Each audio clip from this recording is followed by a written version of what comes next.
और इलाहाबाद से इस वक्त बड़ी खबर आ रही है। आपको बता दें कि अखिल भारतीय अखाड़ा परिषद का जारिहाना बयान सामने आया है। शरीयत तरमीमी कानून के मुखालिफत करने वालों को खुली धमकी दी गई है। अखाड़ा परिषद के कौमी इजलास में करारदाद मंजूर की गई है। अखाड़ा परिषद के सदर महंत नरेंद्र गिरी ने बयान दिया है कि शाहीन बाग से एहतिजाजी धरने को फौरन खत्म कराया जाए। एहतिजाजियों पर मुल्क से गद्दारी का मुकदमा दर्ज किया जाए।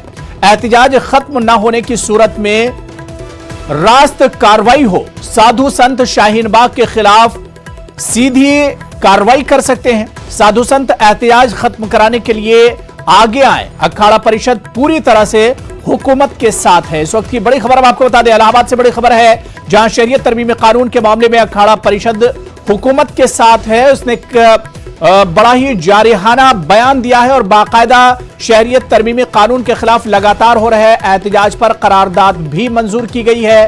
अखाड़ा परिषद के सदर महंत नरेंद्र गिरी ने बड़ा बयान दिया है कि शाहीन बाग से एहतिजाजी धरने को फौरन खत्म कराया जाए। एहतिजाजियों पर मुल्क से गद्दारी का मुकदमा दर्ज कराया जाए।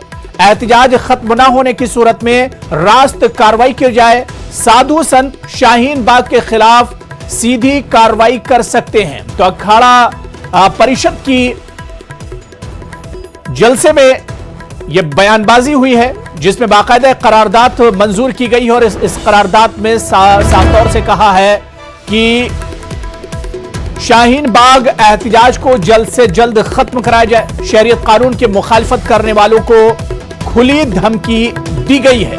अखाड़ा परिषद के कौमी इजलास में बाकायदा करारदाद मंजूर की गई है।